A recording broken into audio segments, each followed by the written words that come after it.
So I'm Cllr Graham Lawman. I'm the portfolio holder for highways for North Northamptonshire Council. We're a pretty new council, being formed in April 21, and out of the split of Northamptonshire, and we're very much based in the middle of England and very much reliant on the logistics sector. We have two major roads, two strategic roads going through us, the A14 and the A45, and very much they are attractive to the logistics centre. Mostly it's a rural area with some market towns, some long established market towns, no major centre, no city centre anyway. So having got a number of market towns, it's a rather disparate sector. We have a lot of freight going through, so we need to make sure that that can pass through safely and efficiently. We very much want to, we've set a target of carbon neutrality by 2030, so we're looking at all the schemes that involves.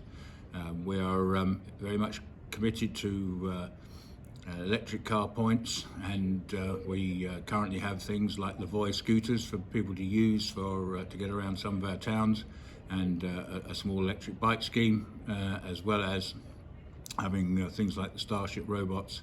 So we're very much looking forward in that aspect. We have one main line, the East Coast main line, so we need to optimise that and make sure it serves our community to the best.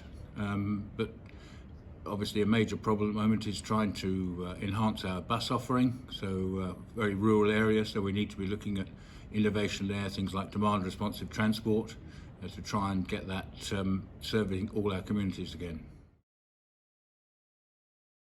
So as I just mentioned, the transport priorities would be things like to get the Isham bypass and its follow-on I-Wimp built, to get the A43 between Northampton and Kettering dualled, and that's a joint project with the West because it covers both areas. In fact, it's the boundary in some places. And there would also be on the strategic road network to get the A45 dualled between the Thrapston and Stanwick.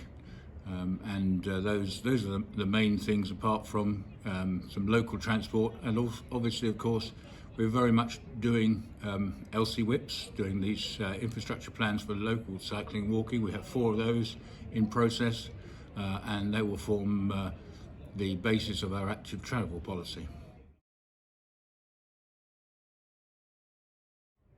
With all these projects in mind, we really do need to have evidence to support our funding bids, evidence to support where the need is, and EEH is vital to this. It's able to give us the background work and the support work. It's very difficult to find resources, both financial and in people, and they've been able to provide a lot of this help. It will enable us to write good bids. It will enable us to put the facilities and the infrastructure where it's really needed and where it's appropriate, and we find that the help and investment that EEH has made to be absolutely invaluable in all that.